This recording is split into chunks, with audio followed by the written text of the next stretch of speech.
अस्सलामुअलैकुम, good morning, सुबह बखैर। Good morning everybody, welcome to Geo Pakistan with Huma and Abdullah. What a match. अच्छा जी, ये एक बात तय हो गई है कि अगर कोई जीती हुई टीम, जैसे चैंपियंस थे लाहौर कलंदर लास्ट ईयर के, वो फिर आके अपने आप को एक डिफेंडिंग चैंपियंस खिला रहे हैं ना, they are so good that they actually deserve to have been champions last year और इस साल भी हमें अच्छा, पिछले मैच में हारने के बाद इस मर्तबा इस्लामाबाद यूनाइटेड को बुरी तरह से हराना खत्म कर दिया। मतलब इट वाज, जिसको कहते हैं ना, हमें अच्छा लगता है कि आपने भी क्या पैंतरा बदला है। आप कल तक इस्लामाबाद यूनाइटेड कर रही थी और अब इस्लामाबाद यूनाइटेड हार गया है, तो आप लाहौर कलंदर के लिए ओवर एक्साइटेड हैं। भाई मैं पहले जब PSL स्टार्ट हुआ था ना, आज से कितने साल पहले, मैंने तभी कह दिया था कि एंड में जो जीत रहा होगा I will be with them. और ये मैं छुप छुपा के कोई बातें नहीं करती, आपको पता है। I declare it openly. मैंने स्विच मार लिया भाई। इतने बड़े बड़े स्कोर बन रहे हैं, बाज लोगों को कुछ रिजर्वेशंस भी हैं रावलपिंडी की पिच पर, लेकिन हमें तो बड़ा मजा आ रहा है देखने का। 119 रन के बाय दफे मार्जिन से हराया गया है इस्लामाबाद यूनाइटेड को लाहौर कलंदर की तरफ से। अगेन एक बहुत बड़ा टोटल जिसको डिफेंड करने के लिए दिया गया। इस्लामाबाद यूनाइटेड को 226 रन तक पहुंचा दिया था। की तारीख का सबसे बड़ा मार्जिन है ये, इतने से हरा देना किसी को सबसे बड़ा है। और फखर जमान की शानदार परफॉर्मेंस के तो क्या ही कहने। अच्छा अब्दुल्ला, देखिए मैंने इधर एक और बात करनी है। In defence of, you accused me of the fact कि कल तक मैं इस्लामाबाद कर रही थी और आज आपने पैंतरा बदला है, और कल अगर कोई और हो गया तो मैं वो भी कर लूंगी, बिकॉज ये सारी टीमें मेरी हैं। देखिए, I feel so close to all the teams कि हर टीम में कोई ना कोई मेरे फेवरेट्स है। सो मैंने पर्सनली लिया हुआ है इस चीज को। भाई बात ये है कि पूरी थाली हमारी है और हम हैं बैंगन, ठीक है? तो थाली के बैंगन, ये अपनी बात कर रहे हैं। तो हम थाली के वो बैंगन हैं जिसमें थाली भी हमारी है, इसलिए हम किसी भी तरफ टिल्ट कर सकते हैं। तो ये टिल्टिंग्स ही हो रही हैं, तो मैं बड़ी अच्छी तरह, बड़े कन्वीनियंटली और ढीठ होके मैं स्विच मारती हूँ। तो मैंने स्टार्ट थोड़ा सा इस्लामाबाद की साइड पे ही किया था। क्विकली नज़र आ गया कि यहाँ तो कोई सीन ही नहीं बन रहा, तो मैं फिर जंप मार दी मैंने, और मैं कलंदर्स के साथ, तो हमेशा इंट्रिंसिकली तो आपको पता है हम कलंदर्स के साथ हैं ही।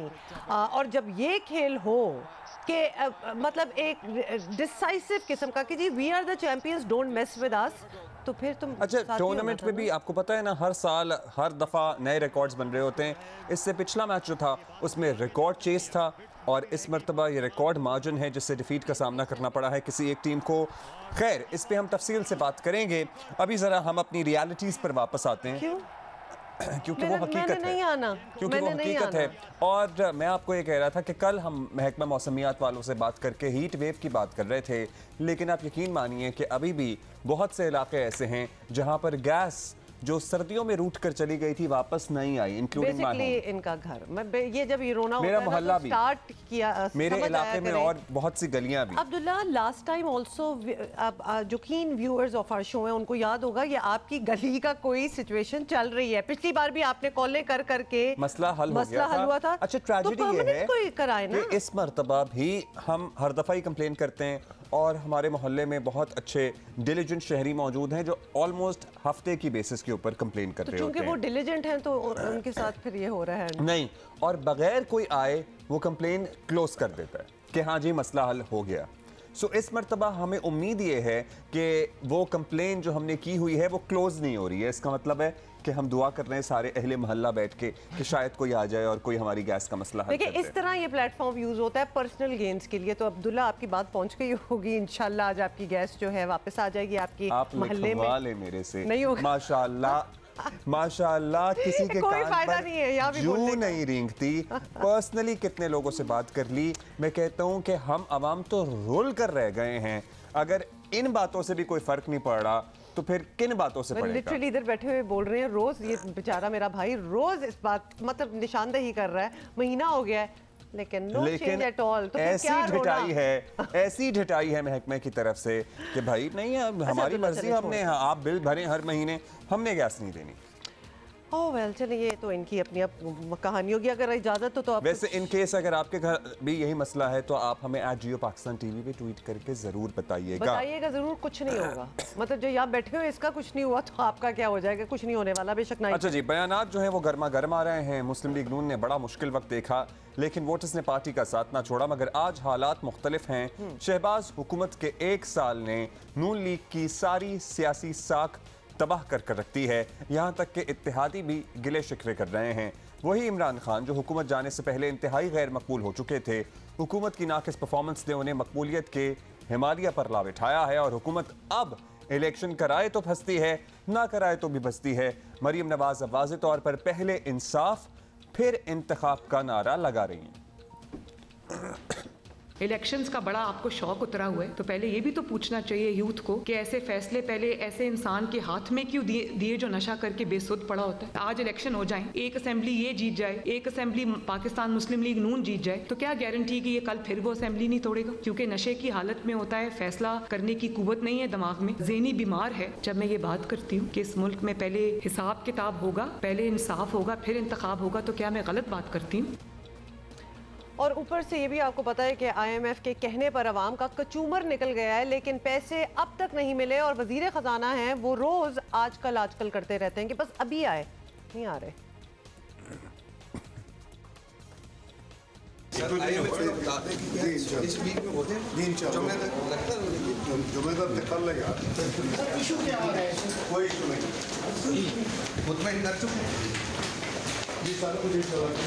करेंगे किया और करेंगे। सुने अभी तक वो मुतमिन नहीं हुए आप। उन्होंने पूछना फिर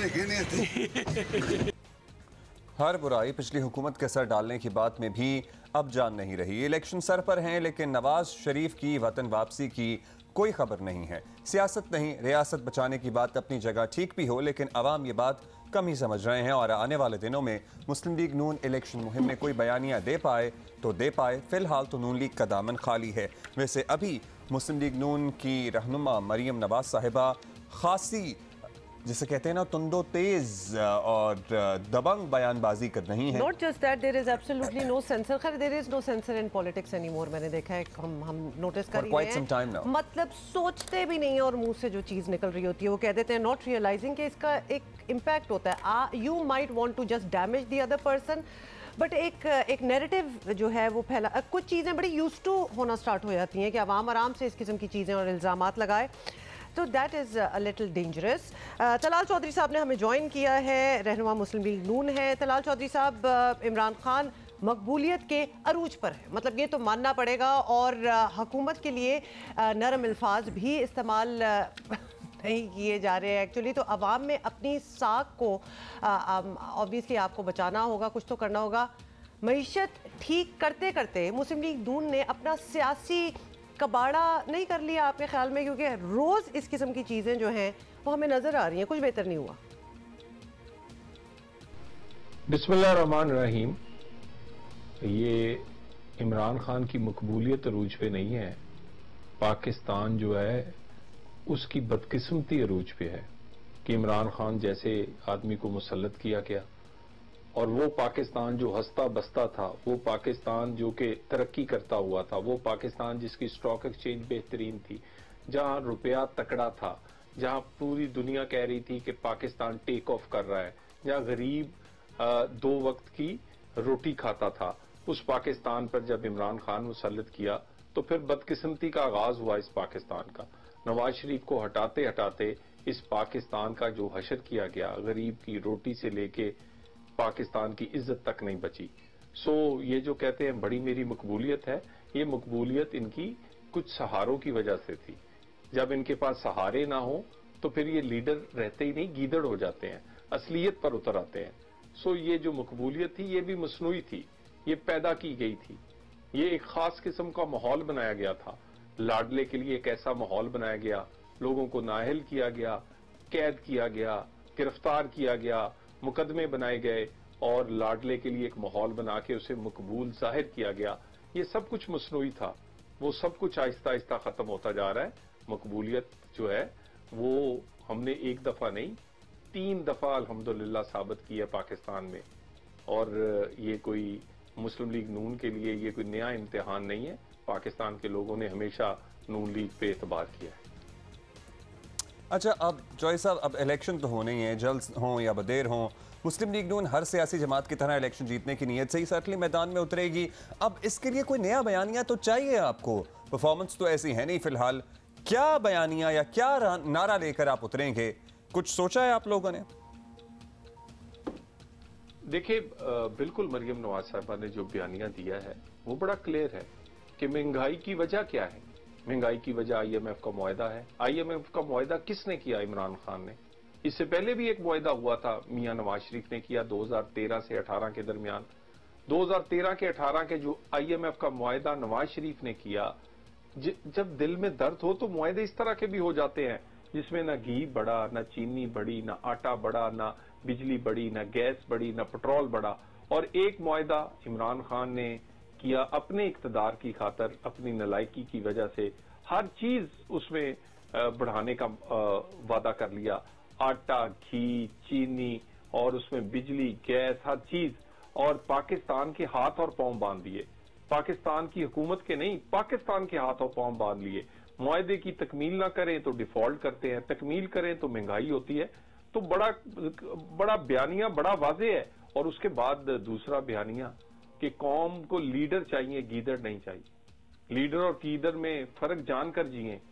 कोई जेल जाता है वलायत से आकर अपनी बेटी का हाथ पकड़ के, वहां तो कोई गिरफ्तार करने नहीं गया था, वहां तो कोई वारंट गिरफ्तारी नहीं पहुंचे थे। अपनी मर्जी से चल के जेल की काल कोठरी तक गए अपनी बेटी समेत। और दूसरा ढाल बनाता है खवातीन को, अपने कारकुनों को, और खुद छुप जाता है चारपाई के नीचे अगर कोई वारंट भी ले आए। सो गीदड़ और लीडर में जो फर्क है वो भी एक बयानिया है। और उसी बयानिया के साथ एक भी एक बयानिया है कि अहलियत होनी चाहिए पाकिस्तान चलाने के लिए। नाअहलों के हाथ में देंगे ऐसे IMF के मुआहदे होंगे जो इमरान खान ने किया था, तो फिर पाकिस्तान का और पाकिस्तान के लोगों का यही हाल होगा। तलाल चौधरी साहब, दिस रियली साउंडेड लाइक, मतलब इसमें मुझे कोई फैक्चुअली वो बात नज़र नहीं आ रही थी, एक स्टोरी टाइप लग रहा था। लेकिन एनीवे, चले आखिर में एक सादा सा सवाल आपसे पूछना चाहते हैं। ज़ाती हैसियत में मुस्लिम लीग नून से वाबस्ता सियासी कारकुन के तौर पर आपसे पूछ रहे हैं, आज आपको लगता है कि इमरान खान की हुकूमत उलट कर खुद हुकूमत ले लेना और फिर इस हुकूमत से मतलब लगे रहना, चिमटे रहना एक अच्छा फैसला था? देखिए, अगर हम इंतजार करते तो पाकिस्तान पे एक 10 साला मंसूबे के तहत इमरान खान चंद लोगों के साथ काबिज हो जाते, चंद अदारों समेत वो पाकिस्तान का बुरा हशर करते।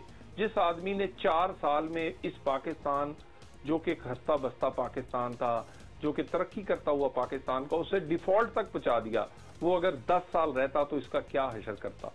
सो पाकिस्तान को बचाने के लिए, या ये जो हमारी सियासी एक हमने कीमत पे दी है, वो सियासी कीमत अगर पाकिस्तान को बचाने के लिए है तो वो बड़ी कीमत नहीं है। हमने पहले भी मुश्किल हालात से पाकिस्तान को निकाला है, वो एटमी धमाकों का दौर हो, वो 2013 की 16-16 घंटे की लोड शेडिंग और रोजाना के 1.5 दर्जन बम धमाके हों। हमने दहशतगर्दी भी खत्म की, कराची का अमन भी लौटा, फाटा में पाकिस्तान का परचम भी लहराया, पाकिस्तान में इकोनॉमी ठीक हुई, CPEC आया, पाकिस्तान टेक ऑफ किया, गरीब को रोटी मिली, लोगों को रोजगार मिला। हमने पहले भी ये पाकिस्तान ठीक करके दिखाया है।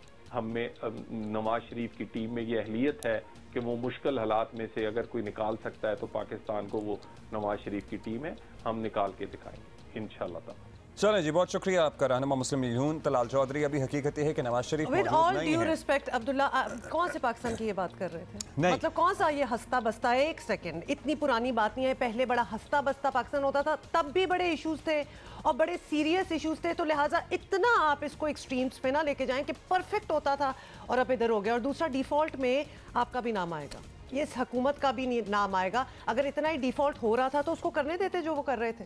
वो कहते हैं 10 साला मंसूबा उन्होंने मिलकर नाकाम बनाया है और ऐसे में आवाम का जो हुरकस निकला है कि उसके बाद हम एकदम से अरूज पे पहुंच गए। What did you do? इसलिए किसी को ये मत कहना कि वो गलत कर रहा था, हम तो बेहतरी के लिए आए। आपने भी कुछ नहीं किया, तो आपके आइडिया जीरो थे। अगर आपको लगता था कि वो डायरेक्शन में जा रहा है तो उसको जाने देते, उसका ब्लेम होता ना, आपका तो ना आता। ये अब दावा करना छोड़ देना चाहिए कि हम तो बेहतरी के लिए आए हैं, क्योंकि बेहतर तो कुछ हो नहीं सका और ना ही आगे का कोई प्लान नजर आ रहा है किसी के पास भी। जो इनसे पहले बैठे थे उनके पास भी कोई फ्यूचर प्लानिंग नहीं है, जो अब मौजूद है उनके पास भी कोई मुस्तकबिल की प्लानिंग नहीं है कि जो मौशी हालत है इस मुल्क की, जो सर्टनली कुछ सालों में हुई है और इनफैक्ट बहुत से सालों में इसकी कंट्रीब्यूशन होती रही हिस्सा दर हिस्सा, और उसके बाद हम यहाँ तक पहुँच गए हैं। इसको कैसे ठीक करना है? मतलब मौशी हालात की आप ऐसे बात कर रहे हैं जैसे इसहाक डार, मिफ्ता, मतलब किसी का कोई लेना देना थे, ये आप ही के लोग हैं। So everybody had a little bit to put in it. किसी के पास कोई क्लू नहीं है ना, कोई क्लियर स्ट्रैटेजी। किसी के पास भी आप देख लें, हर कोई सियासी बयानबाजी कर रहा है, अपना फजूल का 2 रुपए का बयानिया बनाकर बेचने की कोशिश कर रहा है और अवाम को बेवकूफ़ समझ रहा है। लेकिन अवाम बेवकूफ़ नहीं है, हमारा वोटर बड़ा समझदार है और आई एम श्योर कि जब लोग फैसला करेंगे तो वो सोच समझ कर करेंगे कि किसी के पास इन मसाइल का कोई हल है, कोई इन मसाइल का कोई हल तजवीज़ कर रहा है, या फिर सिर्फ इसी ट्रक की बत्ती के नीचे लगाया हुआ है कि हमारे साथ तो आया है, ये हो गया, या हमारे साथ ये होता रहा, या इस मुल्क में उनका हाथ है यहाँ तक पहुँचाने में और हमारा तो कुछ है नहीं, या उनकी गलत पॉलिसियाँ हैं। अब हम सब समझ। अच्छा अब्दुल्ला, बहुत हो गया, it's too early in the morning for that. और अगर हल की आप बात कर रहे हैं ना, किसी के पास हल नहीं है, तो मेरे पास तो है, आई हैव अ हल, और मैं बताती हूँ आपको, डिस्ट्रैक्शन इज द हल। तो लिहाजा हम बात करेंगे पीएसएल की। HPL PSL season 8। अपने आप को आप डिस्ट्रैक्ट कर सकते हैं और कुछ नहीं है।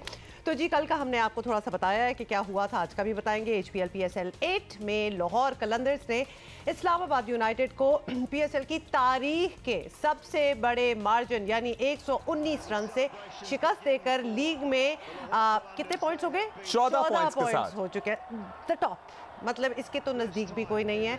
और कंसिस्टेंटली, ये कंसिस्टेंसी जो है ना कलंदर्स की, वो कमाल की है वैसे। अच्छा, बीच में एक आध मैच हार भी जाते हैं ना, ठीक है, थोड़ा सा फ्लेवर के लिए वो थोड़ा होना चाहिए, वरना तो पता है, और इस तरह की परफॉर्मेंस हो ना, फ्लॉलेस ही चलती रहे तो फिर डर लगने लगता है फाइनल तक पहुंचने वालों को। And they are good people intrinsically. वो कहते हैं थोड़ा सा चलो हम मौका दे दें किसी और को, दैट्स फाइन। अच्छा, फखर की इनिंग्स की बात करते हैं। 8 चौके और 8 छक्कों की मदद से 57 गेंदों पर 115 रन बनाकर कलंदर का स्कोर 5 विकेटों पर 226 रन तक इन्होंने पहुंचाया। उसमें बड़ा कलीदी किरदार था इनका। और फिर टारगेट के ताक़ुब में इस्लामाबाद यूनाइटेड की टीम की विकेटें क्या किसे खजा के पत्तों की तरह झड़ती गईं, गिरती गईं। गॉड अब्दुल्ला, ये रोज आपको PSL से एसोसिएटेड शायरी कैसे आती है? ये तो बड़ी पुरानी सी टर्म है। हाँ, आई नो पुरानी सी टर्म है, but let's be little sporty here. अच्छा जी, एलेक्स हेल्स और हसन अली 18 रन बनाकर नुमाया रहे और दीगर खिलाड़ी चंद गेंदों के मेहमान साबित हुए। और बाकी सब कुछ आपको पता ही है। टीम ने 107 रन बनाए और फखर का अकेला बनाया हुआ स्कोर भी पूरी टीम वो बराबर ना कर सकी। अब्दुल माजिद भट्टी सीनियर स्पोर्ट्स जर्नलिस्ट है हमारे साथ मौजूद। भट्टी साहब, दिफाई चैंपियन है लाहौर कलंदर, इसने पाकिस्तान सुपर लीग 8 के क्वालिफायर मैच में अपनी जगह तो पक्की कर ही ली है। लाहौर कलंदर्स को क्वालिफायर मैच में 15 मार्च को होम ग्राउंड पर एक्शन में अब आना है। क्या उम्मीदें नजर आ रही हैं आपको इस मर्तबा भी to be the champions again? इनकी पोजीशन मुस्तहकम है या इनकी परफॉर्मेंस अब तक यही इशारा कर रही है?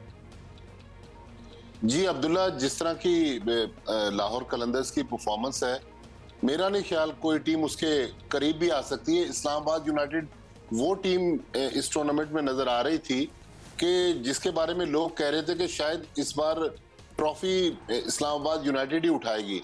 लेकिन पहला मैच जो लाहौर में हुआ था, लीग मैच, 110 रन से लाहौर कलंदर्स ने हराया।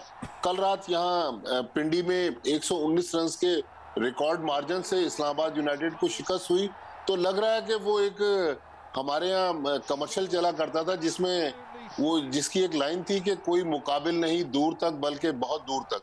तो लग रहा है कि चैंपियन वाकई इस साल चैंपियन वाली परफॉर्मेंस दे रहे हैं। और हर मैच में आप देखें एक नया उनका मैच विनर परफॉर्मर सामने आ रहा है। कल फखर जमान ने जिस तरह की बैटिंग की है, राशिद खान ने जिस तरह की बॉलिंग की है, तो अनस्टॉपेबल नजर आ रही है लाहौर कलंदर्स की टीम।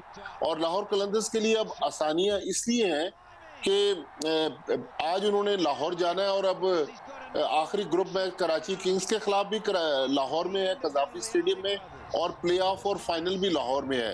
तो अगर कोई अनहोनी नहीं हुई तो मुझे ये लग रहा है कि 19 तारीख को ये ट्रॉफी दोबारा शाहीन शाह अफरीदी उठाते हुए नजर आ रहे हैं। अच्छा, Fakhar Zaman is doing exceptionally well. आप ये बताइए भट्टी साहब कि उधर क्या हुआ है? मतलब ये एक ऑलमोस्ट एक जादू की कैटेगरी में बातें आ रही हैं, क्योंकि फखर जमान ने जितने बनाए हैं वो तो पूरी टीम इस्लामाबाद की कल नहीं बना सकी और उससे पहले ही आउट हो गए।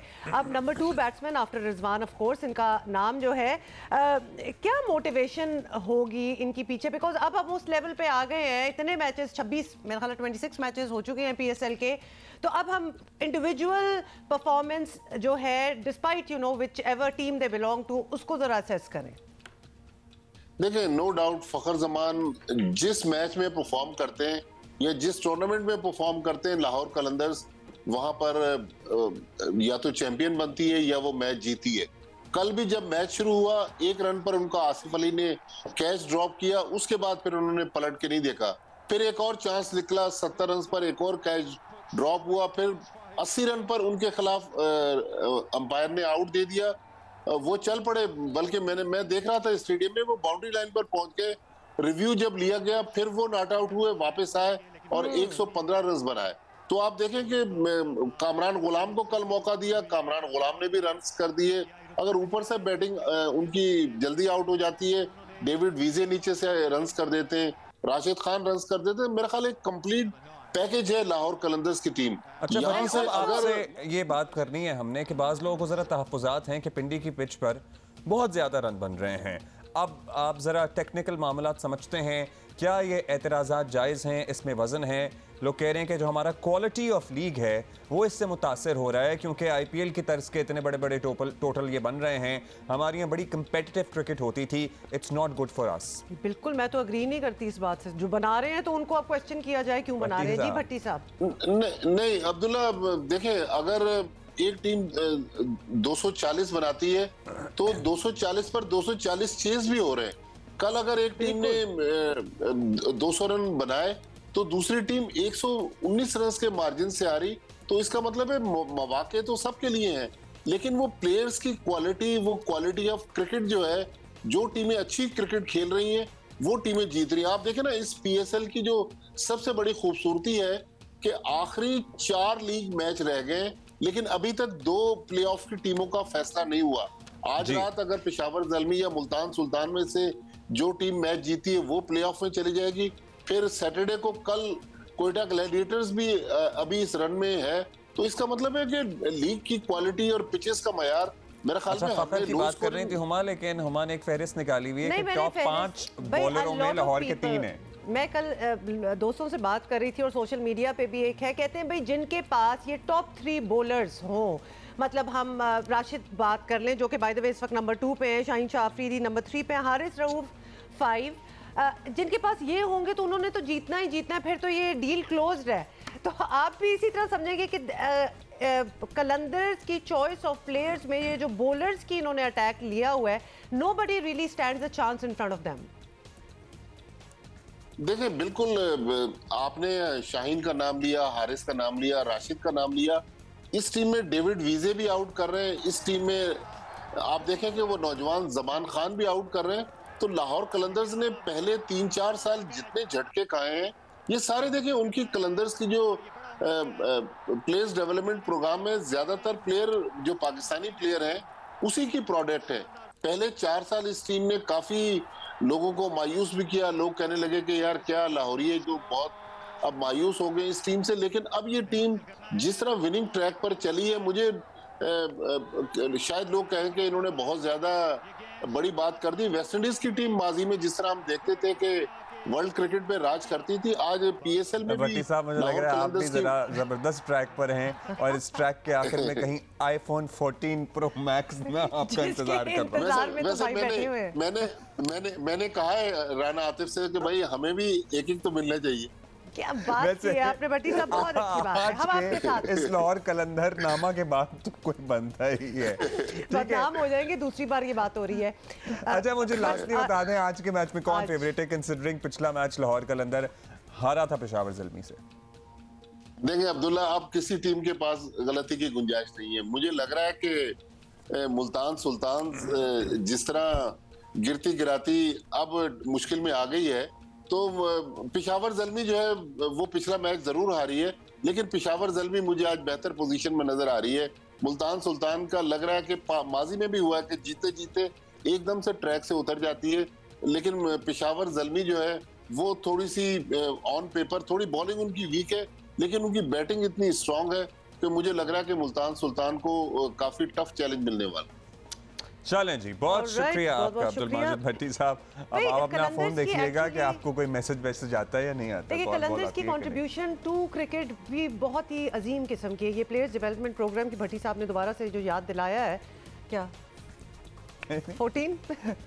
Point to be No, noted. that's not the. I'm just saying, even when they were not winning, they were still investing in cricket. तो एक होता है कि आप you do get the reward eventually. You Now do. they have been. Get it? I can't because you're laughing at me. I cannot complete this thought. हम ले रहे हैं break. भाई 14 निकात इनके Stop पूरे हो गए हैं। it. लेकिन बात ये तो खैर मजाक की बात है। ये मजाक लेकिन है ना, मतलब certainly फोन हमारे पास वही है जो थे हमेशा। एक परफेक्ट केस स्टडी है हाँ। तमाम टीमों के लिए, इनफैक्ट इंटरनेशनल लीग्स के लिए भी, जो टीमें हैं उनके लिए भी, कि किस तरह जब आप एक सिस्टम डेवलप करते हैं तो फिर देर से ही सही उसके नताइज आपको थैंक मिलते यू, हैं। मैं भी यही कह रही थी। बुध को तहरीक इंसाफ ने अदलिया से इजहार यकजहती के लिए रैली निकालने की कोशिश की। इस दौरान पुलिस और पीटीआई कारकुनों के दरमियान तसादुम हुआ। कारकुन अली बिलाल जाँ बहक हो गया। इंतहाई अफसोसनाक वाक़या है ये। पीटीआई का मौक़िफ़ यह है कि कारकुन पुलिस के तशद्दुद से मारा गया है। पुलिस इस इल्ज़ाम से इनकारी है। ऐसी भी इत्तलात हैं कि अली बिलाल को मुर्दा हालत में अस्पताल लाया गया। तहरीक इंसाफ का कहना है कि वो जिम्मेदारों के खिलाफ मुकदमा दर्ज कराएगी। कल हमने देखा जो दहशतगर्दी हुई, जिसमें कि कंसर्न लोगों के खिलाफ हम एफआईआर दर्ज करेंगे कि बिलाल, अली बिलाल का जो शहादत है उसकी जिम्मेदार ये जो कठपुतली पंजाब हुकूमत है उसका जिम्मेदार ये है, उसके जिम्मेदार ये जो चीफ मिनिस्टर बना हुआ है, केयर टेकर ये हैं। और आपको बताएं कि होना क्या था। ऑफ कोर्स पंजाब पुलिस ने तहकीकात के लिए 2 रुकनी इंक्वायरी कमेटी बना दी है। मतलब पुलिस ने अपने लिए ही खुद के लिए एक इंक्वायरी कमेटी बनाई है। एनीवे, नून लीग की चीफ ऑर्गेनाइजर मरियम नवाज ने भी तहकीकात का मुतालबा किया है और साथ ही ऑफ कोर्स इमरान खान पर भी तनकीद की है।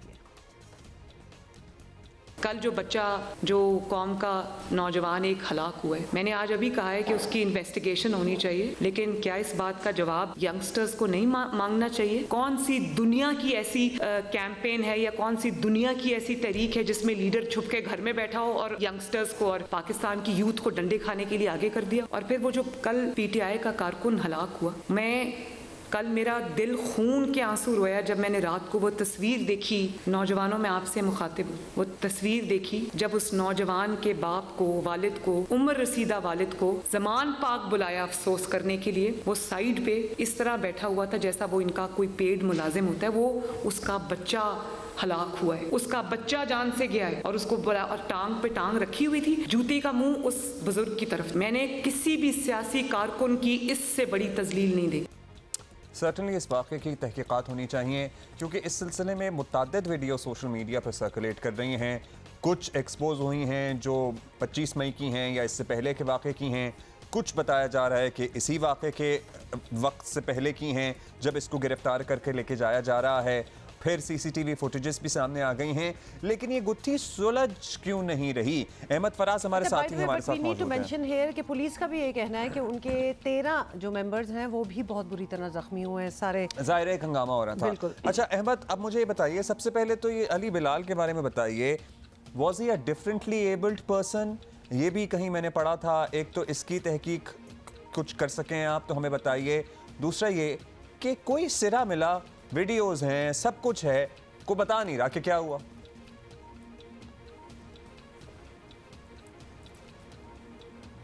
देखिए, हम तो उसको डिसेबल नहीं कह सकते। किसी की जवान बच्चा था, उनका बेटा था, हम क्यों कहें कि वो डिसेबल था? बिल्कुल होश में था और जिस तरह वो रैलीज़ में हिस्सा लेता था, जिस तरह पीटीआई की तमाम फंक्शंस में वो मौजूद होता था, उसकी तमाम एक्टिविटीज़ होती थी। ये है कि थोड़ा सा वो जिसे कहते हैं कि लोगों के साथ फौरी घुल मिल जाता था। कोई ऐसी चीज़ नहीं, हमने तो नहीं देखी थी। अभी आप ये जो फुटेज देख रहे हैं जिसमें ये लड़का जो है ये विक्ट्री का निशान बना रहा है, ये फुटेज जो थी ये इमरान खान साहब ने ये शेयर की है। देखें, अगर ये उस दिन की फुटेज होती तो एक इसकी फुटेज वो भी आई जिसमें पुलिस इसको मार रही है। देखिए, वो जो सीन है उसमें तो वो जख्मी है, लहूलुहान है।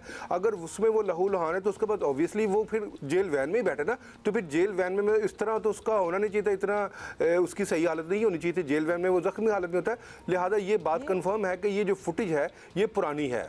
जब ये जेल भरो तहरीक कर रहे थे, उस दिन की ये प्रॉबली उस वक्त की फुटेज है। लेकिन एक और फुटेज भी है जिसमें बाहर से एक रिपोर्टर वीडियो बना रहा है और ये प्रिजन वैन के अंदर मौजूद है, क्योंकि एक फुटेज थोड़ी है, मुतअद्दिद फुटेजेस है ना। देखें, ये जिस वैन में आप जिसकी बात कर रहे हैं ना, ये जिस वैन में ये साहब बैठे हुए बिलाल, जी ये मुझे ये प्रिजन वैन नहीं लग रही। देखिए प्रिजन वैन का अंदर से इस तरह कभी नहीं होता। ये कोई बड़ी कोई लग्जरी गाड़ी है जिसमें इन्होंने बैठ के ये फुट खो, ये देखे ना, ये जो गाड़ी है ना, आप इसकी छत देखें आप जरा, ये गाड़ी, ये जेल वैन इस तरह की नहीं है। लाहौर में तो कम से कम ऐसी जेल वैन नहीं है। ये उनकी कोई गाड़ी है जिसमें ये बैठे हैं और बैठ के उन्होंने ये फुटेज बनाई है और फिर उसको इन्होंने शेयर कर दिया कि ये गिरफ्तार हुआ है। अच्छा, नंबर टू देखिए, इसमें अहम पॉइंट ये है कि आप ये देखें ना, जो सीसीटीवी फुटेज सामने आई है, ये बिल्कुल पुलिस, लाहौर पुलिस जो है ये चक्कर दे रही है। ये 5 मिनट की सिर्फ तफ्तीश है कि इसको लाया कौन है और रिसीव किसने किया है। देखिए ये जो डाला है इसको ढूंढना को मुश्किल है। ये अगर जमान पार्क से लेके इसको चले हैं, जमान पार्क से लेके सर्विसेज हॉस्पिटल तकरीबन को 1-1.5 किलोमीटर का रास्ता है और इसमें दर्जनों सीसीटीवी कैमरे लगे हुए हैं। खुद सर्विसेज अस्पताल में जब हम एंटर होते हैं वहाँ पर भी सीसीटीवी कैमरा लगा हुआ है। तो ये तफ्तीश को मामूली नहीं है, बिल्कुल आसान तफ्तीश है कि वो डाला जो था, वो गाड़ी वीगो डाला जो था, वो कौन लेके आया। और नंबर 2 उसमें सबसे अहम बात यह है कि ये जो वीगो डाला है, अब से 1 माह पहले लाहौर पुलिस के तमाम जो एसपी थे उनसे जीप से लेके उनको ये डाले दिए गए हैं। सो इस बात पे ये बिल्कुल कंफर्मेशन है कि ये किसी पुलिस अफसर का डाला है जिसमें इसको जवान लेके आए हैं। और जवान जब वहाँ पर लेके आए हैं, देखें वहाँ पर सिविलियन जो बंदा जब किसी जख्मी को लेके आता है ना, तो अस्पताल का जो अमला होता है ना, वो उनको वहाँ से निकलने नहीं देता। और वहाँ पर जो हुआ है, ये जब लेके आए हैं, ये जिसको हम पंजाबी में कहते हैं ना सफ़ेद कपड़ों में मलबूस, ये जवान भी ये पुलिस वाले हैं। ये जब उनको लेके आए तो इन्होंने खुद कहा इमरजेंसी में जब लेके आए, जी हम आते हैं, हम ये पुलिस वाले हैं, तो ये चक्कर दे के वहाँ से निकल गए हैं। ये तो बात कन्फर्म है कि इसकी जो डेथ हुई है वो पुलिस कस्टडी में हुई है और इसकी एक वीडियो वो भी है जिसमें पुलिस को मार रही है। आप ये दावा कर रहे हैं कि ये किसी पुलिस अफसर का डाला है, इसकी नंबर से तस्दीक हुई है या फिर आयुषोर या पुलिस ज़राए से आपको कंफर्मेशन मिली है? और ये सादा लिबास में आप कह रहे हैं पुलिस एहलकार ही हैं जो इसे छोड़ के गए हैं? देखिए वो डालेगी, इसलिए मैं कह रहा हूँ कि ये बिल्कुल हमें ज़रा से ये पता चला है। उसकी वजह यह है कि यहाँ पर 1 माह पहले तमाम एसपीओ को ये डाले दिए गए हैं।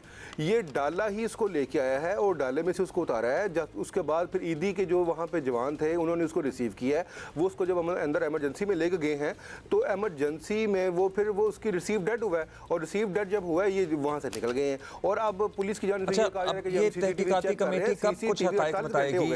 ये भी एक सवाल है ना कि गिरफ्तार करके इसे मारा तो गया है, सर्टनली तशद्दुद तो किया गया है, तो कहाँ किया गया?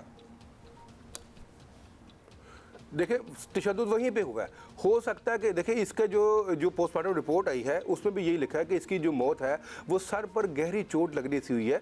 देखिए हम भी देखते हैं जब ऐसे मुजाहिरीन जो होते हैं, जब ऐसे वाक़या जो होते हैं, पुलिस वाले जो होते हैं, जो वहाँ पर जो एंटी टेरर फोर्स होती है उनके पास असला तो होता नहीं है, उनके पास शील्ड होती हैं, डंडे होते हैं। वो फिर डंडों के साथ जब लाठी चार्ज होता है तो लाठी चार्ज में डंडा सर पे लगे या छाती पे लगे, वो तो उसका तो कोई नहीं, उसका तो किसी ने रोकना। राइट, बहुत शुक्रिया आपका अहमद फराज। बहुत से हक़ाइक़ हैं जिन पे होनी चाहिए, डेफिनेटली चाहिए, लेकिन कोई खास उम्मीद भी नहीं है कि कभी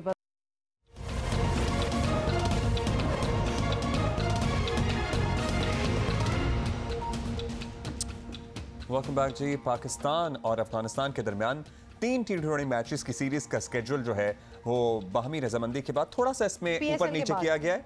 हाँ, तब्दीली की गई है। अफगान क्रिकेट बोर्ड ने सीरीज के स्केड्यूल में मामूली रद्द-बदल किया है। अब पाकिस्तान अफगानिस्तान T20 सीरीज 24 मार्च से शुरू होगी। दूसरा T20 मैच 26 और तीसरा T20 मैच 27 मार्च को शारजाह में खेला जाएगा। तो रमजान भी शुरू हो चुका होगा, आपको पता है ना? हाँ, 24 से शुरू हो रहा है रमजान। मोस्ट लाइकली 23 से 21-22 टाइप है। मुझे लग रहा था 23 से हो रहा है। नहीं, anyway, 23 या 24 है। देखा, मैचेस 25, 26 नहीं 25, 27 और 29 को खेले जाने थे इससे पहले, लेकिन अब जरा स्केड्यूल तब्दील कर दिया गया है। अब मैचेस होंगे 24, 26 और 27 को। अच्छा, नॉट रिलेटेड एट ऑल, लेकिन कोविड जो है ना वो भी फैल रहा है। अभी नेशनल अगर आप पॉजिटिविटी रेट देखें ना तो 1.43 है और 73 people have been infected in the country. तो इतना भी मतलब आप ना इजी हो जाएं कि जैसे अब ये चीज़ ख़त्म हो गई है, क्योंकि जिसको होना है वो अभी भी हो रहा है। बड़ी हमने वैसे क्रिकेट की बात की पिछले घंटे में, लेकिन अब ज़रा कुछ एक और ज़रा more serious I would say, चूँकि मार्च का महीना है इसलिए मैं बताना चाहता हूँ आपको कि ख़वातीन जजेस का आज आलमी दिन मनाया जा रहा है। और हमारे यहाँ ख़वातीन आबादी का निस्फ हैं, लेकिन निज़ाम अदल में इनकी नुमाइंदगी हकीकतन आटे में नमक के बराबर भी नहीं है। यूरोपियन ममालिक की बात की जाए तो वहाँ ख़वातीन जजेस और मैजिस्ट्रेट्स की तादाद मर्दों से ज़्यादा होती है। पाकिस्तान में सिर्फ एक खातून सैयदा ताहिरा सफ्तर ऐसी हैं जो chief justice Balochistan high court के ओहदे तक पहुंची, जबकि खातून आयशा मलिक पहली खातून हैं जो सुप्रीम कोर्ट की जज बनी हैं। उस पर भी आपको पता ही है ना क्या क्या मामलात हुए थे, वो भी आपको बड़ी अच्छी तरह याद होगा। खैबर पख्तूनख्वा में क्या हुआ हुमा? जी, खैबर पख्तूनख्वा में गुज़िश्ता आपको बता दें कि निस्फ सदी में, यानी मतलब 50 ईयर्स में सिर्फ 3 खवातीन हाई कोर्ट की जज बनी हैं। और दलील दी जाती है कि कानून खवातीन के जजेस बनने के रास्ते में हायल नहीं और खवातीन की अक्सरियत को जो है बेसिकली वकालत की तरफ नहीं आती। तो बेसिकली ये भी वो खवातीन की अपना कसूर है कि वो आती नहीं है तो वो कैसे बनेंगी। मामला जो भी है, अदालतों में खवातीन जजेस की तादाद जो है वो बढ़ना अब नागुज़ीर हो चुका है और बार एसोसिएशंस की भी जिम्मेदारी है कि वो बार्स में खवातीन की नुमाइंदगी जो है उसको बढ़ाएं ताकि आला अदालतों में जजेस की तैनाती के मौके जो हैं वो बढ़ सके फॉर वेमेन। इसी पे बात करते हैं। साबिक जज Lahore high court justice retired Nasira Javed Iqbal साहिबा हमारे साथ मौजूद हैं। नासिरा साहिबा, ये बताइएगा कि पाकिस्तान के निज़ाम अदल में ख़वातीन जजेस की तादाद अभी हम बता रहे थे कि कितनी कम है, ये तनासब आलमी मयार से बहुत पीछे है, ये तवाज़ुन चूँकि नहीं है, इससे निज़ाम अदल पर आप समझती हैं फ़र्क पड़ सकता है या पड़ता है? आपने सही फरमाया कि यहाँ आला अदलिया में तो ख़वातीन की तादाद बहुत कम है, लेकिन आप ये ज़रूर जान लीजिएगा कि 1962 के बाद जब मुस्लिम फैमिली लॉज ऑर्डिनेंस और फैमिली कोर्ट्स एक्ट जो था वो कवानीन जो थे वो बने, उसके बाद हर ज़िले में 2 कम से कम ख़वातीन जजेस हैं जो औरतों के मसाइल में उनकी अदल गुस्तरी करती हैं और फ़ैसले भी देती हैं। और ख़वातीन को इस लिहाज से तो बहुत आसानी हो गई है कि हर ज़िले में वो अपने करीब तरीन आईली अदालत में जाके अपने मसाइल जो हैं उनके लिए दाद रसी मिल सकती है।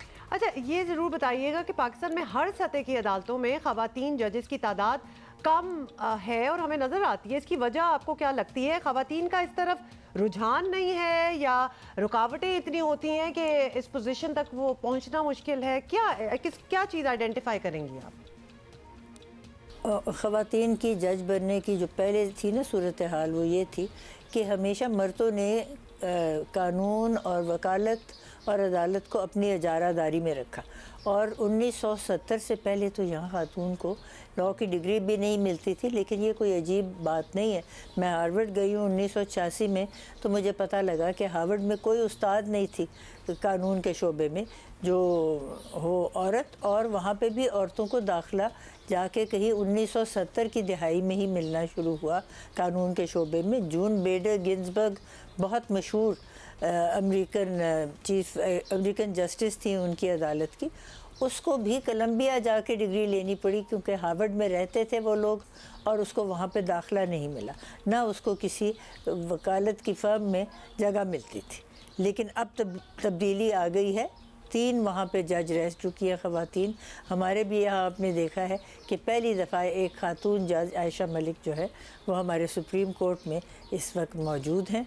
और बेनज़ीर भुट्टो की जब यहाँ आई थी हुकूमत तो 5 जज बने थे 3 सूबों में, और बलूचिस्तान में बाद में एक खातून जज बनी, वो चीफ़ जस्टिस वहाँ की रही है। अच्छा, एक बात आपके तजर्बे से हम जानना चाहते हैं कि जब ख़वातीन जज बन भी जाती हैं उसके बाद क्या ये बात सही है कि उन्हें वो इम्पोर्टेंस या वो मकाम नहीं मिलता जो इस शोबे से मुताबिकत या उनके ओहदे से मुताबिकत रखता है या उनके मकाम की ज़रूरत है? दीगर जजेस, वकला, साइलिन वगैरह ट्रीट सही करते हैं ख़वातीन जजेस को? आपका तजर्बा कैसा रहा है इस सिलसिले में? जहाँ पे ये आईली अदालतें हैं, यानी कि जिसमें छोटे छोटे मुकदमे जाते हैं ख़वातीन के, वहाँ तो ख़वातीन जब बनी जज तो उनको बहुत हिरासा किया जाता था और मर्द कहते थे जी आप यहाँ अदालत में क्या कर रही हैं, आप घर रहे। लेकिन जो आला अदालतों में आई थी 5 जजेस और अब जो आयशा मलिक है सुप्रीम कोर्ट में, मेरा ख्याल है इनकी तरफ ये इम्तियाज़ी सलूक नहीं होता। वहाँ आम तौर पे लोग उनके साथ बहुत इज़्ज़त से बात करते हैं। और मैं तो खैर काफ़ी बड़ी उम्र में बनी थी हाई कोर्ट की जज, तो मेरे साथ तो कभी किसी ने न कभी गुस्ताखी की है, न कभी ये कहने की कोशिश की है कि आप यहाँ क्या कर रही हैं। बहुत शुक्रिया जस्टिस नासरा जावेद हमसे बात करने का, और आपने आपका इतना एक्सपीरियंस है कि आपने बड़ी अच्छी तरह पॉइंट आउट की कि वजूहात क्या हो सकती हैं। बाकी मुल्कों को भी काफ़ी एक्चुअली स्ट्रगल करना इस इक्वालिटी में आने का। लेकिन मैं आप लोगों को याद ज़रूर कराना चाहती हूँ, सबाहत रिजवी साहिबा आपको पता है कि पिछले 1-2 हफ्ते पहले ही हमारे शो पे थी, and she was by the way Lahore high court bar की 150 साला तारीख में पहली बार खातून सेक्रेटरी मुंतखब हुई थी, और क्या जश्न मनाया गया था।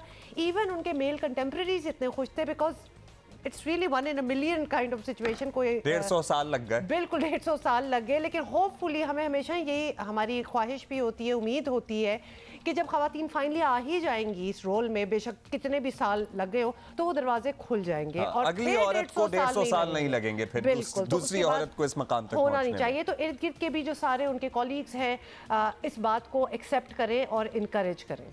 यस, अच्छा, अभी आगे बढ़ेंगे। एक इंटरेस्टिंग चीज़ है जो हम ढूंढ के लाए आपके लिए। वैसे तो कंप्यूटर, मोबाइल वगैरह पर बुनियादी जो ज़ुबान है, जो ज़्यादा इस्तेमाल होने वाली ज़ुबान है, वो अंग्रेज़ी ही है। लेकिन कई साल पहले उर्दू टाइपिंग और मैसेजिंग भी मुतारिफ करवाई गई थी।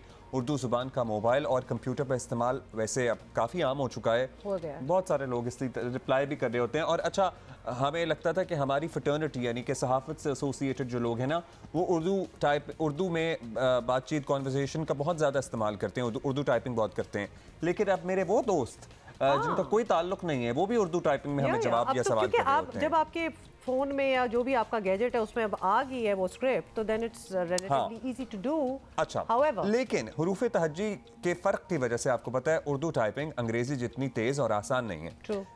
इसका हल लेकर आई है कंपनी जिसका नाम बड़ा इंटरेस्टिंग है, और नाम है उनका मतनसाज। हाँ, मतनसाज एक नए कीबोर्ड के ज़रिए नई कुछ चीज़ें मुतारिफ करवा रहा है, जिसमें कीज़ कम हैं, इंटरफेस यूज़र के लिए मज़ीद फ्रेंडली बनाया गया है, आसान किया गया है, और इसके खालिक हैं ज़ीरक अहमद। जी, Zeerak Ahmed, thank you so much for joining us. Zeerak Ahmed ने हमें ज्वाइन किया है। ये ज़रूर बताइएगा, हमें भी बड़ा मुश्किल लगता है, कर लेते हैं, हर कोई टाइप कर रहा होता है आजकल, पर इट्स नॉट ईजी। आपने किस तरह इसको आसान बनाया, कुछ इसकी बैकग्राउंड पहले तो दीजिए। जी बिल्कुल, जैसा कि आपने जिक्र किया कि उर्दू में टाइपिंग हमारी फ्रेटर्निटीज़ में, जर्नलिज्म में या कहीं और अब होनी शुरू हो गई। लेकिन अगर आप देखें आजकल के बच्चे या ख़ास तौर पे जो बड़े हैं 50s में, 60s में, उनके सामने अगर आप फ़ोन रखें तो वो कहते हैं ये मेरे बस की चीज़ नहीं है, या ये मुझसे नहीं हो पाएगा, या ये एक बहुत कॉमन बिलीफ है कि आपने कंप्यूटर इस्तेमाल करना है या वेबसाइट बनानी है तो वो इंग्लिश में ही बनेगी पहले। मतलब ऐसा क्यों है कि अगर लाहौर में कोई रेस्टोरेंट खुलता है तो उसकी पहले वेबसाइट इंग्लिश में बनेगी, या अगर आप कोई कंपनी खोलते हैं तो उसकी वेबसाइट पहले इंग्लिश में बनेगी। ऐसा कोई ज़रूरी नहीं है। जितनी बड़ी ज़बान उर्दू है, हमें दुनिया के और मुल्कों में, यूरोप में चले जाएं, चाइना में चले जाएं, ईस्ट में कहीं चले जाएं, तो आपको ऐसा नज़र नहीं आता। लोग अपनी मादरी ज़बान में ही ये सब काम करते हैं। चाइना में तो हर चीज़ चाइनीज़ में होती है, तो वो तो बिल्कुल ही अंग्रेजी की आपको कोई चीज़ ऑलमोस्ट नज़र नहीं आती उनके कंप्यूटर्स पे। इवन बहुत सारे यूरोपीय ममालिक में जी जी रख अपनी ज़ुबान। बिल्कुल नहीं, आप बिल्कुल सही कह रहे हैं। और बल्कि चाइनीज़ में तो काम करना और भी मुश्किल है। चाइनीज़ ज़बान में तो इतनी पेचीदा मुश्किलात हैं टेक्नोलॉजी के हवाले से। तो चाइना ने 60s से ही अपना एक डिफरेंट टेक्नोलॉजिकल इंफ्रास्ट्रक्चर बना लिया।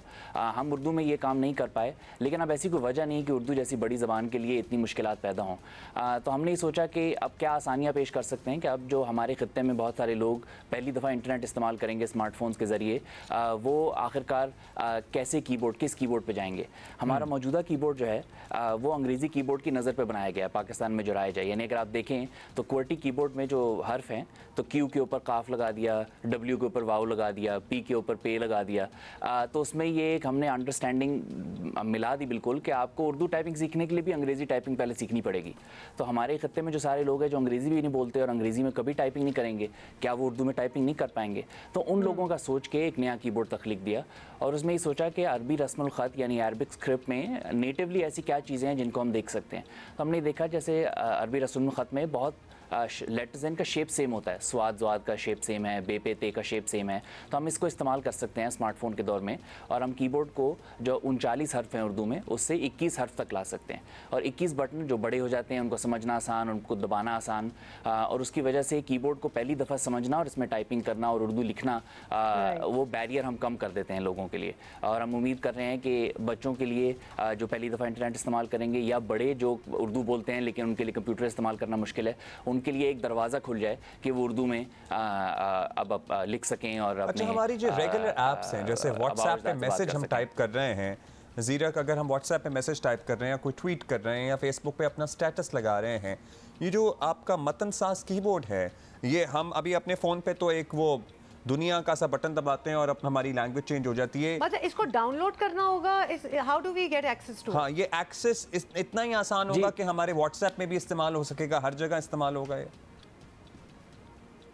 बिल्कुल, जैसा कि आपने कहा, आप ऐप डाउनलोड करेंगे और एक इंस्टॉलेशन प्रोसीजर के बाद जैसे आप वो दुनिया वाला बटन दबाते हैं, वही आप दुनिया वाला बटन दबाने के बजाय जो सिस्टम का उर्दू कीबोर्ड है उसकी बजाय मतन साज इस्तेमाल करेंगे और वही सब कुछ जो आप एक्सपेक्ट करते हैं सिस्टम में कहीं और से, वो इधर भी आ जाएगा। और ज़ेर ज़बर पेश, और आपको पता है इसकी बड़ी ज़रूरत होती है, और अक्सर जो हम ऑलरेडी उर्दू कीबोर्ड जो एग्जिस्टिंग है वो इस्तेमाल करते हैं, उसमें बहुत से अल्फाज उस तरह से नहीं आते जिनको होना चाहिए, जिस तरह से उनको होना चाहिए। तो ये खामियां भी दूर करने की कोशिश की गई हैं क्या? जी जी बिल्कुल, ये सब मौजूद है, बल्कि कुछ और चीज़ें भी हैं जिनको मद्देनज़र रखा गया है। पहले तो ये कि अगर आप आईफोन इस्तेमाल करते हैं, मतन साज पहले आईफोन पे ही लॉन्च हुआ है, अगर आप आईफोन इस्तेमाल करते हैं तो आईफोन में तो ऑटो करेक्ट भी नहीं है, जैसा कि आपको मालूम है कि फ़ोन पे टाइपिंग करना कोई आसान काम नहीं है, गलतियाँ हो जाती हैं आसानी से। तो हमने एक बिल्कुल नया ऑटो करेक्ट सिस्टम बनाया है। इस ऑटो करेक्ट सिस्टम को बनाने के लिए हमने उर्दू की अच्छी लिखे हुए मतन को इकट्ठा किया राइटर्स के साथ मिलके, उस मतन को हमने उसमें बहुत सारी गलतियाँ ठीक की और उससे हमने फिर मतन साज को ट्रेन किया। तो इसमें एक बहुत बेहतरीन ऑटो करेक्ट है जो उर्दू ज़बान के जो स्कॉलर्स हैं उनकी ज़बान के ऊपर ट्रेन किया गया और बनाया गया, और हमने इस डेटा सेट को ओपन सोर्स कर दिया ताकि लोग देख सकें कि हमने अच्छा ज़ीरक, आपने ये भी कह दिया ऑटो करेक्ट भी इसमें आ जाता है, वर्ड प्रेडिक्टर, आप कभी कभार कुछ टाइप कर रहे होते हैं तो वर्ड ऑप्शन भी दे देता है, वो भी है। मतलब मैं तो कहती हूँ इससे तो आपकी उर्दू भी शायद बेहतर हो जाए। अच्छा, what do I do? I just go to app store and write Matan Saaz और this keyboard will pop up, यही करना है मैंने? बिल्कुल जी, बिल्कुल। चलें, ठीक, thank you Zeerak. Lovely Zeerak, thank you so much, बड़ा आसान कर दिया आपने, बिकॉज वाकई थोड़ा सा वैसे आप तो करें। नहीं भाई, आप भी करें, मैं मुझे ही को क्यों कर रहे हो? ये ज़ीरक ने मेरे लिए बनाया है हम सारों के लिए। मैं तो अभी जो एग्जिस्टिंग उर्दू कीबोर्ड है उस पे भी टाइप कर लेता हूँ, आदत हो गई है, उस पे बहुत ज़्यादा टाइप करता हूँ। As opposed to I don't know who he is talking about, मेरी बात ना करें, मैं भी कर लेती होती हूँ उर्दू में, जहाँ ज़रूरत पड़ती है तो आप कर ही लेते हैं, but if something is being made very accessible and easy तो ज़्यादा करेंगे आप। तो मतन साज हम सारों की मदद के लिए है और प्लीज़ डाउनलोड करें ऑन योर फोन्स। अच्छा जी, एक मामला जिसमें फ़र्द जुर्म आयद होनी है इमरान खान साहब पे, लेकिन वो तो पेश हो नहीं रहे। अब इसकी तफसील, जो बाकी मामलात की तफसील है ना इसी सिलसिले में, वो अब पब्लिक होगी। अच्छा ठीक है, तो बता दें आपको, तोशा खाना की आप डेफिनेटली बात कर रहे हैं, तो आपको बता दें कि तोशा खाना में किसने कब क्या और कितने पैसों में खरीदा, बड़ी इंपॉर्टेंट ये बात है और सब मुझे बड़ा मजा आता है इंफॉर्मेशन लेने में। तो ये सब आम होने जा रहा है ना, अब सब कुछ ऑनलाइन होगा। तो वजीर दिफा ख्वाजा आसिफ ने ट्वीट किया कि काबीना ने तोशा खाना का रिकॉर्ड जो है वो डीक्लासिफाई करने की इजाज़त दे दी है और ये रिकॉर्ड इंशाल्लाह बहुत जल्द काबीना डिवीज़न की जो वेबसाइट है उस पर पोस्ट कर दिया जाएगा। और इमरान खान के खिलाफ तोशा खाना केस में तहकीकात चल रही है। आपको पता ही है कि नैब की 4 रुकनी तफ्तीशी टीम ने दुबई पहुंचकर घड़ी के खरीदार उमर फारूक से मुलाकात की है और तमाम शवाहिद जो हैं वो इकट्ठे कर लिए हैं। आई होप कि उनको वो वीडियो वगैरह भी मिल गई हो जहां पता चला हो कि जो क्लेम कर रहे हैं उमर फारूक वो एक्चुअली उसी तरह ही हुआ था।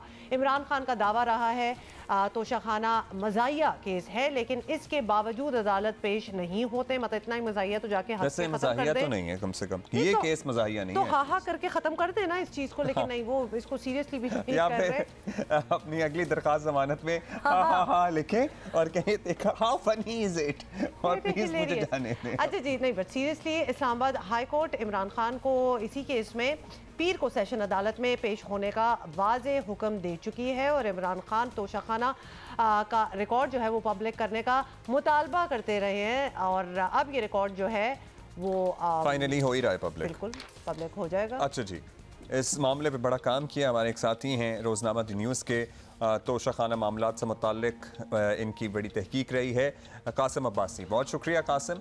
अब बताइएगा कि हुकूमत ने फ़ैसला किया है तोशा खाना रिकॉर्ड पब्लिक किया जाएगा, आवाम के सामने आ जाएगा कि किसने क्या लिया, कितने पैसों में लिया, कितने पैसों पता नहीं रिटेन किया, ये भी खैर ये तो नहीं पता लगेगा कि आगे बेच दिया। लेकिन आपको लगता है कि कोई होशरुबा इंकशाफात हो सकते हैं माजी के भी हुक्मरानों का? क्या वही किरदार निकल सकता है जैसे कि इल्ज़ामात इमरान खान साहब पर हैं?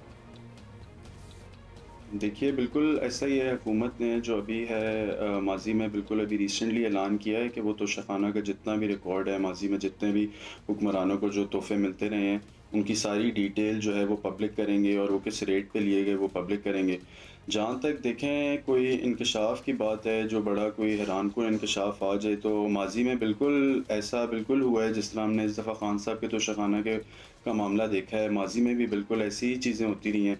आप देखें जब खान साहब अपोजिशन में थे, जब वज़ीर आज़म नवाज शरीफ साहब थे 2013 में, तो तब भी आप देखें कि वो किस तरह तब से वो तोशाखाना BMWs और मर्सिडीज़ और इस तरह पजेरो, टोयोटा और इस तरह इनका जिक्र करते थे कि ये कोड़ियों के दामों ली गई। शौकत अजीज़ साहब का मैं आपको बताते चलूँ कि उन्होंने 1000 से ज़ायद तोहफे जो हैं वो घर लेके गए थे जिस वक्त वो स्टेप डाउन कर रहे थे। इसी तरह जनरल मुशर्रफ के जो आप देखें उन्होंने भी बहुत ज़्यादा लिए। आसिफ अली जरदारी ने भी अब BMWs ली और जो कि 2 करोड़ वैल्यू की थी और उन्होंने 15% जो है उसकी कॉस्ट पे की।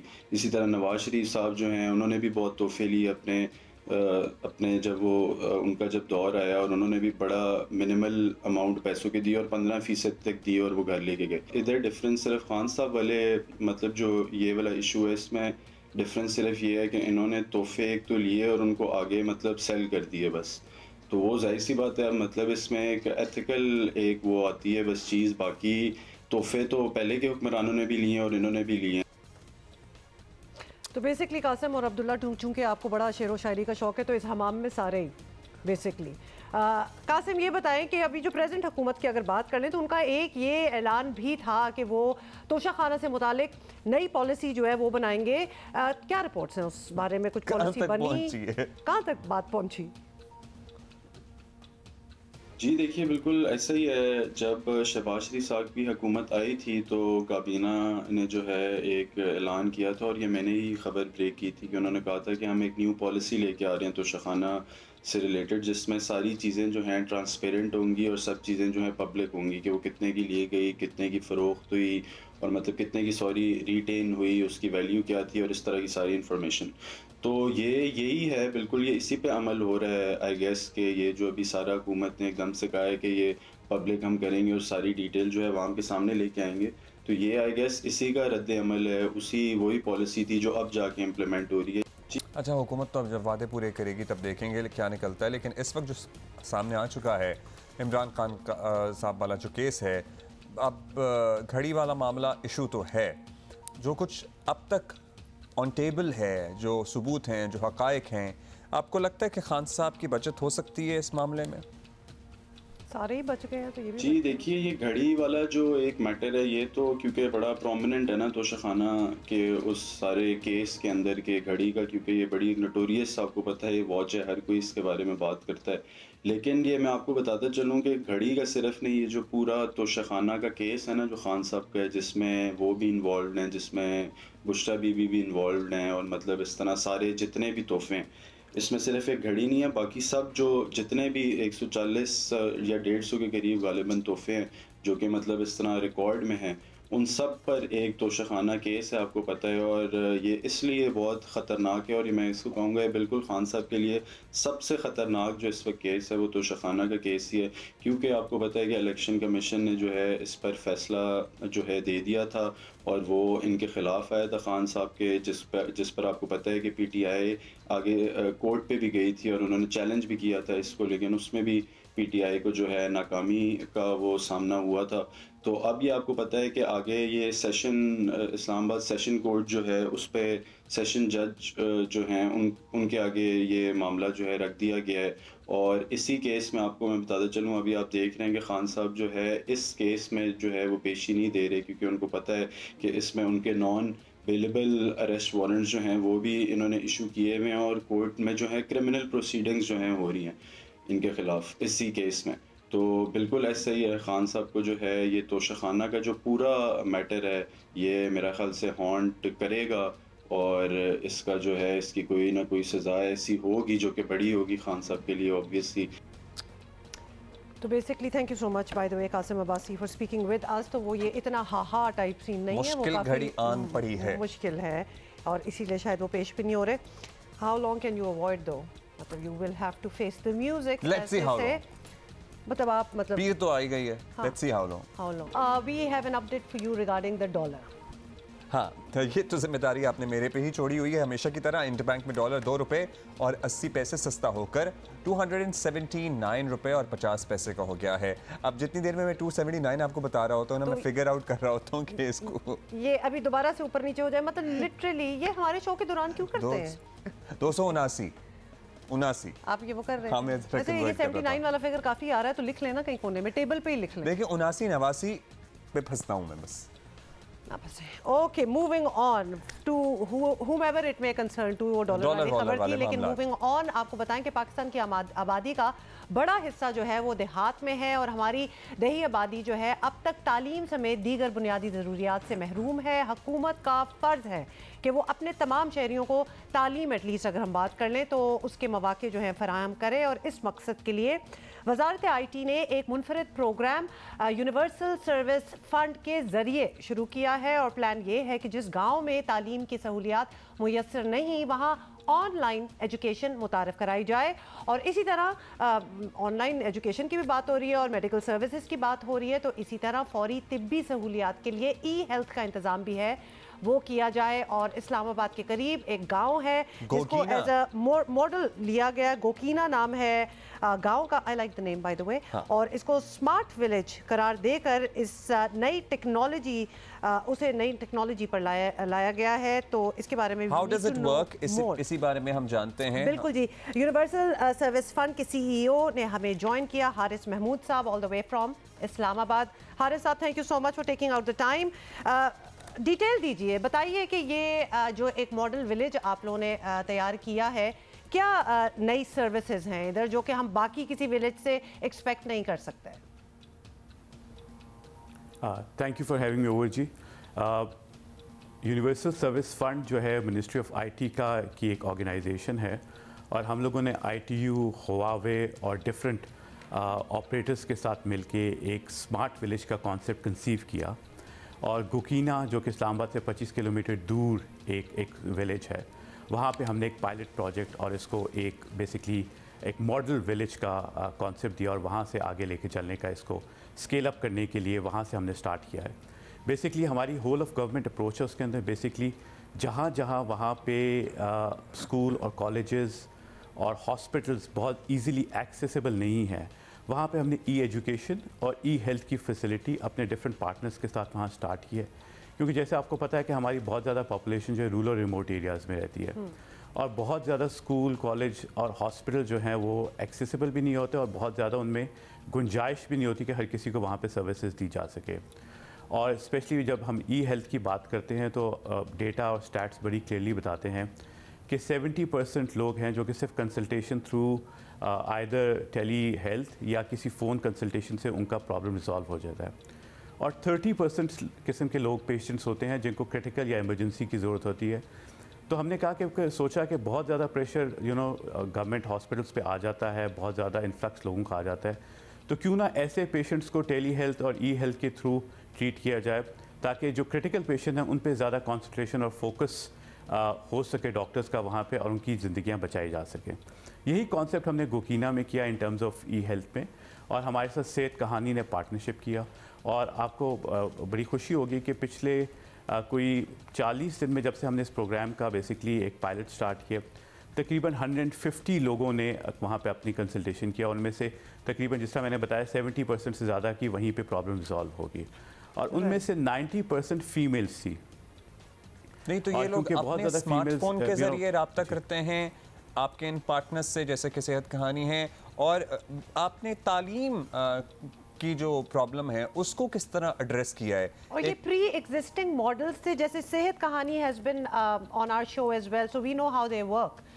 उनकी सर्विसेज ऑफ कोर्स आप लोग यूटिलाइज कर रहे हैं गोकीना में। एजुकेशन की बात कर ले तो ये स्पेसिफिकली फॉर दैट विलेज है, या फिर ये एजुकेशन का ये एक मॉडल आपने ऑनलाइन बनाया हुआ है जिसकी एक्सेसिबिलिटी अब वहाँ मिल रही है?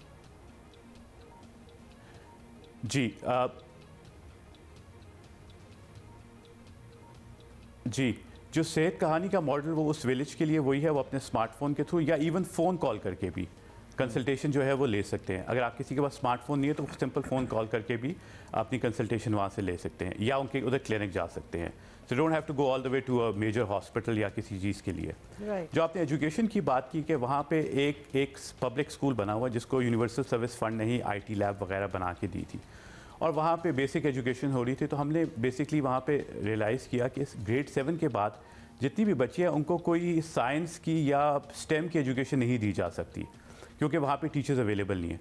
तो हमने टेली तालीम के साथ पार्टनरशिप की और वहाँ पे ग्रेड 7 के बाद लोगों को इनरोल करना शुरू किया जो कि एजुकेशन के थ्रू वहाँ पे साइंस, इंजीनियरिंग या जो बेसिक्स मैथ्स की जो कोर्सेज होते हैं जो प्री रिक्वायर्ड होते हैं वो वहाँ पे स्टार्ट किए जा सके।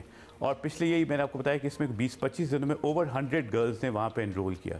सो that's a concept over there क्योंकि ऑब्वियसली बहुत ज़्यादा पॉपुलेशन और स्कूल एक छोटा सा है, वहाँ पे हर टाइम पे हर किस्म की जो एजुकेशन है वो प्रोवाइड नहीं की जा सकती। अच्छा, अब आपने ये किया कि वहाँ जो मकामी स्कूल है वहाँ पे IT लैब बनाई आप यूनिवर्सल फंड के ताबून से और उसके बाद उस IT लैब में ये बच्चियाँ ये बच्चे जो हैं ये ऑनलाइन एजुकेशन हासिल कर सकते हैं। एक्सेसिबिलिटी की है, हमने सही समझा है। ये जो मॉडल आप लेकर आए हैं ये साउथ एशिया में या दुनिया के किसी और रीजन में अंडर डेवलप्ड या डेवलपिंग कंट्रीज़ में कहीं कामयाबी से चल रहा है या फिर ये पहली दफ़ा पाकिस्तान में आप लोगों ने इंट्रोड्यूस कराने की कोशिश की है? And how successful has it been so far? ये पूरी दुनिया में बिल्कुल मॉडल चल रहे हैं, एशिया पैसिफिक में भी हैं और वहाँ पे सक्सेसफुल भी हैं और पाकिस्तान में भी डिफरेंट लेवल पे ना इंडिविजुअल बेसिस पे छोटे मोटे चल रहे हैं। लेकिन हमने इसको गवर्नमेंट की अंडर अम्ब्रेला लाए हैं और इसको पब्लिक प्राइवेट पार्टनरशिप की है ताकि इसमें सिर्फ एजुकेशन और हेल्थ ना हो। इसमें जो तीसरा हमारा जो कंपोनेंट है वो है डिजिटल स्किल्स और ट्रेनिंग का। उससे बेसिकली बताया जाए कि जितने भी वहाँ पे लोग हैं वहाँ पे उनको स्किल्स और ट्रेनिंग जो इंटरनेट से किस तरह फ़ायदा उठा सकते हैं। चौथा कंपोनेंट हमने नादरा को इसमें इन्वॉल्व किया है कि वहाँ पे उस विलेज के लिए रजिस्ट्रेशन की जाए कि क्योंकि बहुत सारे लोगों को आपको पता होगा कि लोग रजिस्टर नहीं होते वहाँ पे specially on a female side. और सेकेंडली जो सर्विसेज नादरा की हैं लाइक बर्थ सर्टिफिकेट चाहिए है, किसी को मैरिज सर्टिफिकेट चाहिए है, कोई इस तरह की चीज़ें हैं तो उनको ऑल द वे इस्लामाबाद या उनके सेंटर्स में आया जाए। और कल नादरा के परसों नादरा के चेयरमैन ने इंटरनेशनल वुमेंस डे पे स्पेशली वहाँ पे जाके स्टार्ट इनिशिएटिव ये ले लिया है और वहाँ पे रजिस्ट्रेशन का प्रोसेस स्टार्ट भी कर दिया। अब इसको हम यहाँ पे रोकना नहीं चाहते, अब हम इसको लेकर आना चाहते हैं डिजिटल एंटरप्रेन्योरशिप पे कि वहाँ पे उस स्मार्ट विलेज में जितने भी लोग हैं उनके अंदर कोई ना कोई स्किल्स हैं और अगर कोई स्किल्स नहीं है तो उनको हम बिल्ड किया जाए या हम होम शेफ़ जो कि डिफरेंट सर्विसेज एक प्लेटफॉर्म तक उनको रसाई दी जाए ताकि वो अपने लिए कोई किसी किस्म की अर्निंग या लिविंग का भी जो है इंतज़ाम किया जा सके। क्योंकि हमारे लिए बड़ा इम्पोर्टेंट है कि बिल्कुल we agree with you because आपकी बातों से बिल्कुल ही ये लग रहा है कि ये it's like bringing this village into the 21st century because इतनी एम्प्लॉयमेंट अपॉर्चुनिटीज़, इतनी सेल्फ डेवलपमेंट, एंटरप्रेन्योरशिप से कितना कट ऑफ हो जाए इंसान अगर ऑनलाइन कोई प्रेजेंस ना हो, लिंक्ड ना हो। बहुत ही अच्छा आइडिया है but where do you go next? So what's what's the outreach behind it? ये तो एक मॉडल विलेज है, क्या इरादा है आगे, इसको किस तरह लेके जाना है? इस मॉडल विलेज को जिस तरह मैंने आपको बताया कि अभी हमने स्टार्ट किया, इसको हम एक्सपैंड करेंगे और इसके बाद इसको स्केल अप भी करेंगे। अभी हम इसको, हमारी कोशिश है, हमारे मिनिस्टर ऑफ IT जो अमीनुल हक साहब है उनकी बड़ी है कि ये हर सूबे में एक हो इंक्लूडिंग AJK और GB में। उसके बाद हमारा प्लान है कि इसको स्केल अप किया कि जहाँ जहाँ पे ज़रूरत ज़्यादा हो वहाँ पे इसको लिया जाए। इसके लिए हमें बहुत डिफरेंट से पार्टनर्स ने इंगेज किया है, हमें USAID ने किया है, बहुत अदर दूसरी डोनर एजेंसी हैं जो हमारे साथ इसमें पार्टनरशिप करना चाहते हैं डिफरेंट कंपोनेंट्स के लिए और इसी तरह इसको हम आगे जो है इंशाल्लाह पूरे पाकिस्तान में लेके जाना चाहेंगे। Good luck for that. बहुत शुक्रिया आपका हारिस महमूद चौधरी साहब। इट्स अ ग्रेट कॉन्सेप्ट और अब वज़ारत IT के ताबून से उम्मीद करते हैं कि सिर्फ ये एक मॉडल विलेज ना रहे, ऐसे बहुत सारे मॉडल विलेजेस। पढ़ाई का खास तौर पे जो एजुकेशन की बात की है बिकॉज वाकई अगर दूर दराज स्कूल्स हों तो वहाँ एक लेवल तक ही एक कॉम्पिटेंट पढ़ाई हो सकती है, उसके बाद नहीं होती। लेकिन अगर ये सिस्टम मुतारिफ हो जाए जो कि बड़ा सक्सेसफुली हो रहा है, that would be good, that would be great. अगर एक IT लैब में बच्चे अपनी TV बड़ी स्क्रीन के ऊपर लाहौर, कराची, इस्लामाबाद के किसी बड़े स्कूल में होने वाले लेक्चर को ऑनलाइन देख के उसमें पार्टिसिपेट कर सकेंगे किसी थर पार्कर के गांव में बैठ के, how cool would that be? That would be. के साथ साथ अब सभी मानते हैं कि तालीम बराए डिग्री नहीं रह सकती, प्रोफेशनल एजुकेशन ही एक महफूज मुस्तकबिल का रास्ता बनाती है और इसलिए ज़रूरी है करियर काउंसलिंग और आला तालीम के हुसूल के से पहले ही ये शुरू कर देनी चाहिए। हमारे साथ मौजूद हैं करियर काउंसलर आब्दी साहब, सैयद आब्दी साहब। आब्दी साहब, करियर काउंसलिंग वैसे तो हमें पता है अहम है, लेकिन आज के कम्पिटिटिव दौर में और कितनी ज़रूरत है इसकी? देखिए, करियर काउंसलिंग जो है वो एक प्रोसेस का नाम है और इसके अंदर social, moral, psychological values involve होती हैं और ये एक तजुर्बेकार और ऐसा आदमी जिस खुद अपने तजुर्बों से गुजरा हो वही इसे सक्सेसफुली कर सकता है। और आपने बिल्कुल बजा फरमाया कि करियर काउंसलिंग किसी हमारी नौजवान नस्ल के लिए वो इतनी अहम है और उसके साथ साथ उनके वालिदैन का ऑन बोर्ड होना बड़ा ज़रूरी है। जब आप उनको किसी नए करियर के बारे में बताते हैं और उनकी जो आने वाला फ्यूचर है उसके बारे में उनको कोई मशवरा देते हैं तो हमारे मुल्क में ये एक जॉइंट डिसीजन होता है। इसके अंदर फैमिली भी ऑन बोर्ड है और बच्चे को साथ लेके चलना पड़ता है और ये एक मर्तबा का प्रोसेस नहीं है, ये कई एक सेशंस के बाद एक कामयाबी से अमल में लाया जा सकता है। थैंक यू आपका साहब। सायरा पीटर, आपको पता ही है, एक वैसे तो प्राइमरीली ओपरा सिंगर हैं, बहादुर शाह जफर की इन्होंने गज़ल गाई है, ये आप सुने और हम आप इजाज़त भी दे दें, साथ ही इजाज़त ही दें।